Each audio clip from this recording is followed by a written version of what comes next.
सुंदरी, तूने मुझे यहाँ बुलाया? आखिर बात क्या है?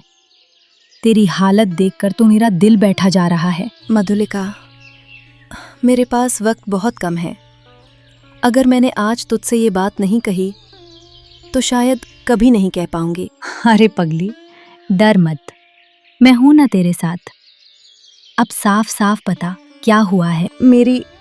मेरी सौतेली माँ, वो मेरी शादी एक ऐसे आदमी से करना चाहती है जो मुझसे उम्र में बहुत बड़ा है और उसके इरादे भी मुझे ठीक नहीं लगते। क्या? लेकिन क्यों? कोई अपनी बेटी के साथ ऐसा कैसे कर सकता है? क्योंकि वो आदमी शादी के बदले बहुत सारा धन देने वाला है। मेरी माँ लालच में अंधी हो चुकी है मधुलिका। वो मुझे जैसे कोई सामान समझकर बेच रही है। नहीं सुंदरी, ये गलत है, बहुत गलत।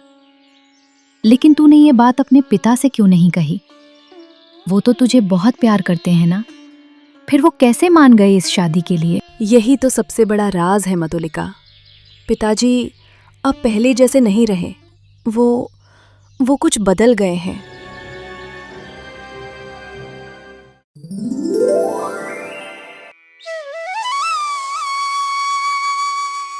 दोपहर का समय, लीलावती का घर। यही है गांव का सबसे अमीर और चालाक आदमी, सेठ रघुवीर सिंह। लीलावती, सोच लो अच्छे से। मैं तुम्हें इतना धन दूंगा कि तुम्हारी आने वाली 7 पीढ़ियां भी आराम से जी सकेंगी। बस बदले में मुझे सुंदरी चाहिए। सेठ जी, बात तो आपकी सही है। इतना धन तो हमने कभी सपने में भी नहीं देखा। लेकिन एक बात है, कहीं सुंदरी के पिता बीच में आकर ये रिश्ता तोड़ ना दे। वो अगर अड़ गए तो सारा खेल बिगड़ जाएगा सेठ। रघुवीर सिंह हल्का सा हंसता है, जैसे ये बात उसके लिए कोई मायने नहीं रखती। तुम उसकी चिंता बिल्कुल मत करो लीलावती। वो खुद अपनी बेटी का कन्यादान अपने हाथों से करेगा। क्या? ये तुम क्या कह रहे हो सेठ जी? वो आदमी कभी भी इस शादी के लिए हाँ नहीं करेगा। वो अपनी बेटी से बहुत प्यार करता है। तुम बस तमाशा देखती रहो लीलावती। कुछ ऐसे रास्ते होते हैं जिनसे इंसान की सोच भी बदली जा सकती है। मुझे ये सब ठीक नहीं लग रहा। कहीं कोई मुसीबत ना आ जाए। मुसीबत? मुसीबत तो तब थी जब तुम गरीब थी। अब तुम्हारे पास मौका है अमीर बनने का। और जहां तक सुंदरी के पिता की बात है, वो अब वही करेंगे जो मैं चाहूंगा। सेठ जी, ये सब आप कैसे करेंगे? बस इतना समझ लो, तुम्हारी हां मिल गई है। अब बाकी काम मेरा है। रघुवीर सिंह धीरे धीरे घर से बाहर निकल जाता है। लीलावती वहीं खड़ी रह जाती है। उसके चेहरे पर लालच और डर दोनों साफ दिख रहे हैं। शाम का समय, सूरज ढल रहा है। आसमान हल्का लाल हो चुका है। गांव के बाहर एक सुनसान रास्ता।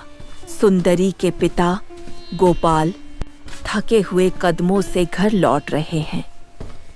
चेहरे पर चिंता, जैसे मन में कोई भारी बोझ हो।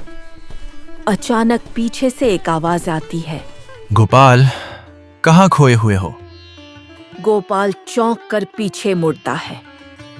देखता है रघुवीर सिंह खड़ा है, हाथ में एक थैला है। सेठ जी, आप यहाँ इस समय? तुमसे एक जरूरी बात करनी थी, तुम्हारी बेटी सुंदरी के बारे में। गोपाल का चेहरा सख्त हो जाता है। देखिए सेठ जी, अगर शादी की बात है तो मैं साफ कह देता हूँ, मैं अपनी बेटी की शादी आपसे नहीं करूँगा। वो अभी बच्ची है और मैं उसे खुश देखना चाहता हूँ। मैं तुम्हें इतना धन दूंगा गोपाल, तुमने शायद कभी एक साथ नहीं देखा होगा। इससे तुम्हारी सारी परेशानियां खत्म हो सकती हैं। तुम्हारी गरीबी, तुम्हारे कर्ज, सब। नहीं, मैं अपनी बेटी की खुशियों के बदले ये सब नहीं ले सकता। आप ये धन वापस ले जाइए। मैंने सोचा था तुम समझदार हो, लेकिन लगता है तुम्हें समझाना पड़ेगा। वो अपने जेब से एक छोटा सा काला धागा और एक ताबीज निकालता है। हवा अचानक भारी हो जाती है।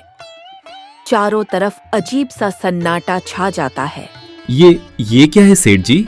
कभी कभी इंसान की सोच को बदलने के लिए थोड़ी मदद लेनी पड़ती है। देखो इसे, ध्यान से देखो। तुम थक चुके हो गोपाल, गरीबी से, परेशानियों से। गोपाल की आंखें धीरे धीरे उस ताबीज पर टिक जाती हैं। तुम अपनी बेटी की भलाई चाहते हो और उसकी भलाई इसी शादी में है। हाँ, उसकी भलाई इसी में है। तुम खुद अपने हाथों से उसका कन्यादान करोगे। मैं खुद कन्यादान करूंगा। अब तुम समझदार बन गए हो गोपाल। आंगन के बीच में खड़ी है सुंदरी, चेहरे पर डर, आंखों में सवाल। सुंदरी, कब तक यूं ये मुंह बनाकर खड़ी रहेगी तू? तुझे पता भी है तेरे लिए कितना बड़ा रिश्ता आया है। माँ, वो रिश्ता नहीं, मजबूरी है।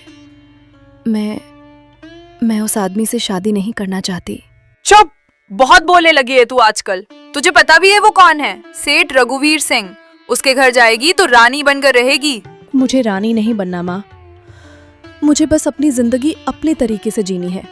वो मुझसे बहुत बड़े हैं, मैं उनके साथ खुश नहीं रह पाऊंगी। सुन ले सुंदरी, ये शादी होकर रहेगी। तू चाहे हाँ कहे या ना, मुझे कोई फर्क नहीं पड़ता। आप ऐसा क्यों कर रही हैं माँ? मैं आपकी ही बेटी हूँ। बेटी?